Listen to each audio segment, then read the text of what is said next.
محمد صلاح يغادر معسكر المنتخب وبيعود ليفربول بسبب الإصابة. الصحف العالمية عنونت قالت لك صدمة للجمهور المصري بسبب رحيل محمد صلاح. والله هي الصدمة في إن إحنا بنعرف الخبر أو بنعرف أي مصيبة بتحصل عندنا في مصر أو أي كارثة من الصحف الأجنبية. للأسف مفيش أي مسؤول ولا أي بتنجان عندنا بيعامل الشعب المصري بشفافيه او وضوح. اتحاد الكوره للاسف اعلن ان اصابه محمد صلاح خفيفه وان شاء الله الراجل مكمل معانا في البطوله، لكن فوجئنا هوب صحفي قال لك محمد صلاح غادر. ليفربول اعلن ان محمد صلاح هيعود. كلوب قال لك هيرجع ويتعالج عندنا. مبدئيا عشان نكون عارفين العلاج هناك في ليفربول هيكون سهل جدا وسريع جدا واستجابه اعلى. لكن انت بتبص للموضوع يعني هو المفروض مين اللي يقول له الخبر او المفروض مين اللي يتعامل معاك بشفافيه؟ مبدئيا اتحاد الكوره ما تستناش منه حاجه. اتحاد الكوره في اول ازمه ليه مع مرتضى منصور عندنا في اتحاد الكوره لما تعين الراجل راح اتحاد الكوره فتح عليهم الحمام قال لك انا عايز ذكر، ما فيش ذكر طلع. قال لك يا حازم يا امام اطلع من تحت السرير، حازم امام ما طلعش من تحت السرير. ما شفناش موقف رجولي او قانوني من اتحاد الكوره قدام الكارثه والفيديو اللي كان مسرب، ولكن للاسف الناس دست والعمليه عدت. طيب حبينا نعطي اشاره لمحمد صلاح في يوم من الايام هددنا اللعيبه القدامى ان هي تستبعد من المنتخب بسبب عدم اعطاء الاشاره، وده كان في حوار موجود في احمد فتحي. قال لك الوحيد اللي ساندنا في الموضوع ده كان موجود طبعا احمد حجازي.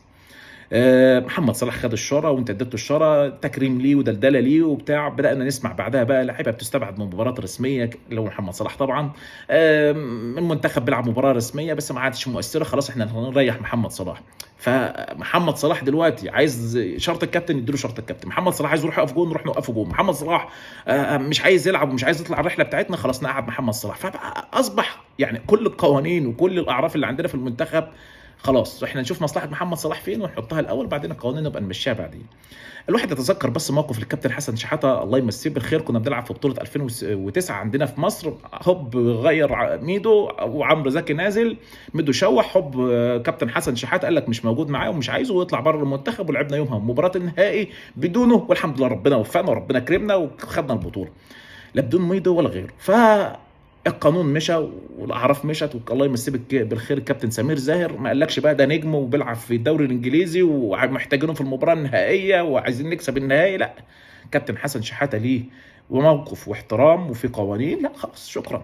فالنهارده احنا بنضرب ده كله بالحائط ومشينا محمد صلاح على كل الناس الموجوده والناس القديمه بتاريخها بقى. احمد فتحي كان عندك بيلعب في الاهلي ليه تاريخ كبير جدا قبل طبعا ما يروح بيراميدز وتحصل المشكله ديت، وما كانش حد يقدر ياخد الشاره من احمد فتحي بسبب جمهور الاهلي. لكن احمد فتحي حدث ما حدث له وتاريخه الكبير اتضرب. لكن عيننا مدربين وطنيين للاسف الاثنين فشلوا بسبب فشل اتحاد الكوره. فانت مستني النهارده ان انت مثلا تشوف موقف او خروج محمد صلاح بطريقه كويسه، لا احنا اتصدمنا. اتحاد الكوره يعني مش موجود والعالم بيتعامل اساسا الكوره في مصر ما فيش. انت بص للكوره عندك، هل انت عندك جمهور في الملعب؟ ما عندكش جمهور. عندك بس محترم سنه وسنتين ورا بعض؟ ما فيش الكلام ده. فانت عايز تحكم على الكوره في مصر ان كانت بتقدم ولا بتاخر؟ بص لاتحاد الكوره بتاعك، هل بيسعى ان هو يطور الكوره؟ ابدا. الكرسي بتورث. علام بيمشي بيجي ابو ريده، وابو ريده بيمشي بيجيب اللي هو عايزه. مجدي عبد الغني موجود في كل مجلس. يعني هي يعني كراسي بتتوزع. مجدي عبد الغني مش موجود في اتحاد الكوره، لا هنديله لجنه شؤون اللاعبين.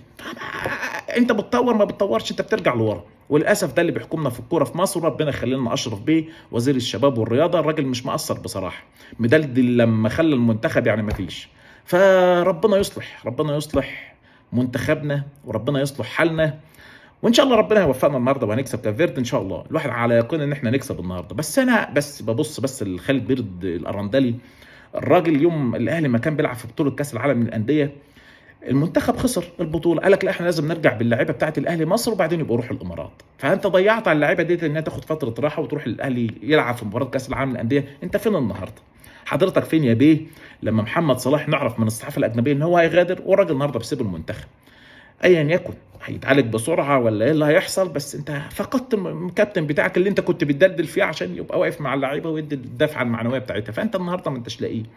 فبغض النظر عن قيمه محمد صلاح كلاعب ما حصلش في مصر، لكن انت النهارده في بطوله عالميه بنشوف من كل المنتخبات او كل انديه العالم بتبعت الجهاز الطبي بتاعها يروح يعالج اللعيبه اللي موجوده في المنتخبات بتاعتها.